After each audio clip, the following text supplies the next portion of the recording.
Welcome to Brainish English Stories. It was not possible to take a walk that day.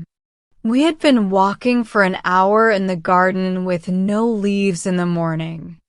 But after lunch, Mrs. Reed, when there were no visitors, ate early. The cold winter wind brought dark clouds and rain so heavy that more outdoor exercise was not possible. I was happy about it. I never liked long walks, especially on cold afternoons. I hated coming home in the cold evening with cold fingers and toes, and a sad heart because Bessie, the nurse, would scold me. I also felt sad because I was not as strong as Eliza, John, and Georgiana Reed. Eliza, John, and Georgiana were now sitting with their mother in the living room. She was lying on a sofa by the fire, and with her children around her, for now they were not fighting or crying. She looked very happy. I was not allowed to join them. She said, "I am sorry, but I must keep you away for now, until Bessie tells me, and I can see myself, that you are trying hard to be more friendly and act like a good child. I must not let you have the same privileges as happy, content children." What did Bessie say I did? I asked, "Jane, I don't like people who argue or ask too many questions. And a child should not speak to adults like that. Sit somewhere and stay quiet until you can talk nicely." Next to the living room, there was a breakfast room. I quietly went in there. It had a bookcase. I quickly took a book that had pictures in it. I climbed onto the window seat. I sat with my legs crossed like a Turk. I pulled the red curtain almost shut, and I was hidden away.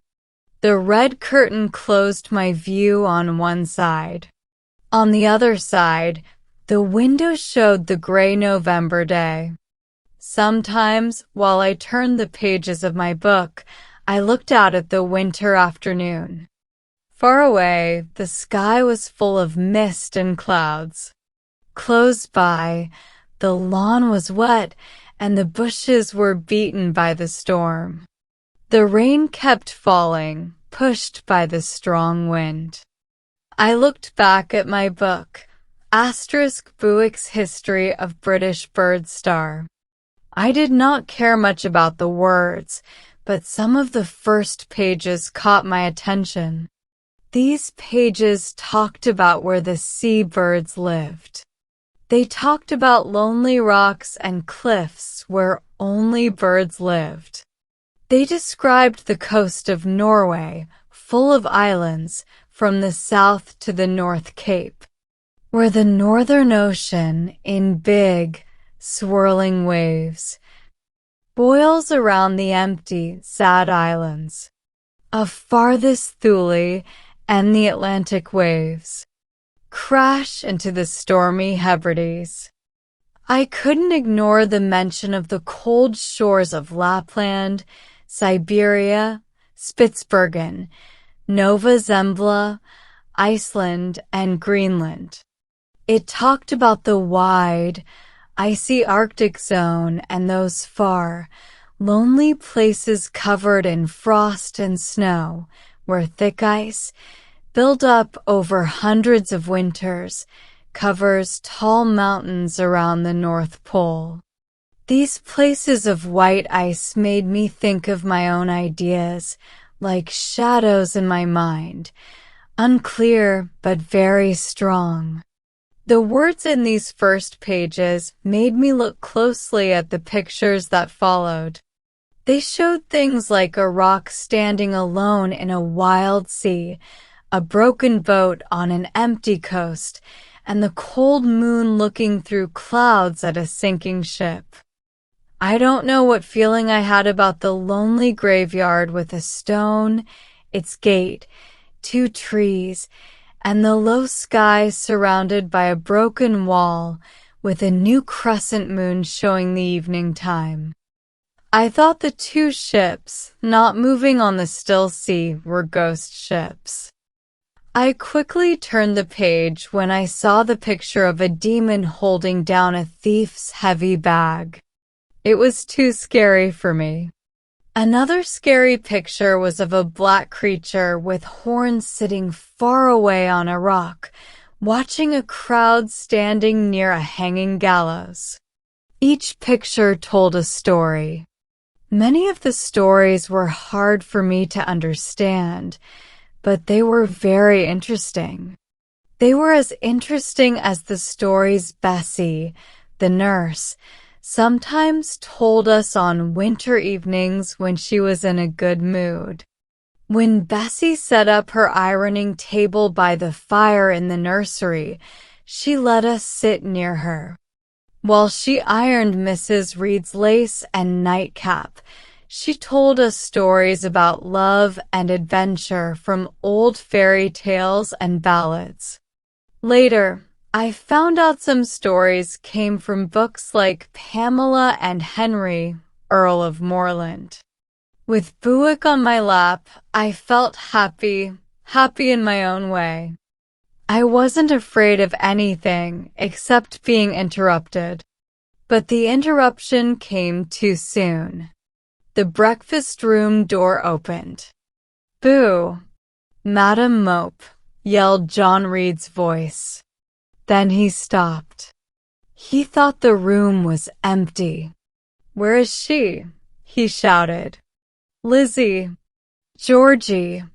Calling to his sisters, "Joan is not here. Tell Mama she has run out into the rain, bad girl." It's good I closed the curtain, I thought. I really hoped John wouldn't find where I was hiding. John Reed wouldn't have found me by himself. He wasn't very smart or quick to understand things. But Eliza stuck her head in the door and said right away, "She's in the window seat, of course, Jack." So I came out right away because I was scared of being pulled out by John. "What do you want?" I asked, shyly and awkwardly. "Say, what do you want, Master Reed?" he said. "I want you to come here." Then he sat down in a big armchair and waved his hand, showing I should come stand in front of him. John Reed was a schoolboy, 14 years old, for years older than me, as I was only 10. He was big and heavy for his age. His skin was pale and looked unhealthy. He had thick features on a big face, heavy arms, and large hands and feet. He ate too much at the table, which made him feel sick and gave him a dull, tired look with puffy cheeks. He should have been at school now, but his mother had brought him home for a month or 2 because of his delicate health. Mr. Miles, his teacher, said John would be fine if he didn't eat so many cakes and sweets sent from home. But his mother didn't agree. She thought John's pale skin was from studying too hard or missing home. John didn't love his mother or sisters much, and he didn't like me at all. He bullied and hurt me, not just 2 or 3 times a week, or once or twice a day, but all the time. Every part of me was scared of him, and my whole body would freeze up when he came near. Sometimes I was confused by the fear he caused because I had no way to stop his threats or hits. The servants didn't want to make their young master angry by defending me, and Mrs. Reed didn't see or hear what he did to me. Even when John hit or yelled at me right in front of her, she didn't notice, though he usually did it behind her back. I always obeyed John, so I went up to his chair. He spent about 3 minutes sticking his tongue out at me as far as he could.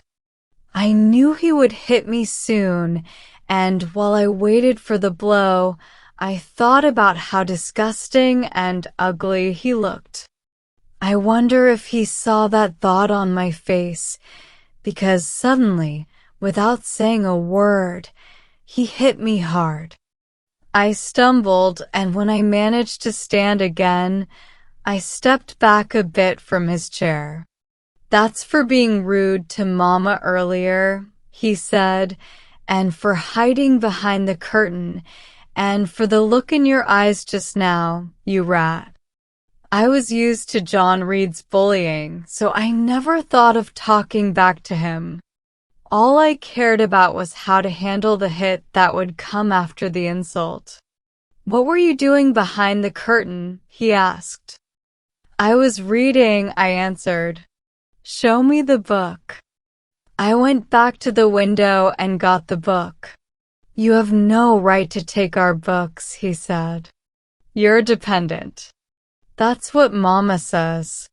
You have no money. Your father left you nothing.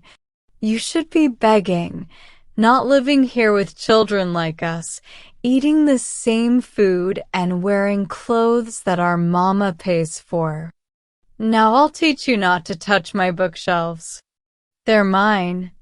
This whole house will be mine in a few years. Go stand by the door, away from the mirror and the windows." I did what he said, not knowing what he was planning. But then I saw him lift the book, ready to throw it. I jumped aside with a cry, but it wasn't fast enough. The book hit me, and I fell, hitting my head on the door. My head was bleeding, and the pain was sharp. I wasn't scared anymore. Other feelings came over me. "You wicked and cruel boy," I said. "You're like a murderer. You're like a slave driver. You're like the Roman emperors." I had read Goldsmith's History of Rome and knew about Nero and Caligula. I had compared them to John in my mind, but I never thought I'd say it out loud. "What? What?" John shouted. "Did she say that to me? Eliza, Georgiana, did you hear her? I'm going to tell Mama. But first," he ran at me. I felt him grab my hair and shoulder. He was like a desperate, wild person. I really saw him as a tyrant and a murderer. I felt a few drops of blood run down my neck, and I was in pain. The pain was stronger than my fear, and I fought back wildly. I don't know exactly what I did with my hands, but he screamed, "Rat! Rat!" and started shouting loudly. Help was close to him. Eliza and Georgiana ran to get Mrs. Reed, who was upstairs. She came with Bessie and her maid, Abbott. They separated us. I heard them say, "Dear, dear, what a wild thing to attack Master John. Has anyone ever seen such anger?" Then Mrs. Reed said, "Take her to the red room and lock her in there." For hands grabbed me right away, and they carried me upstairs.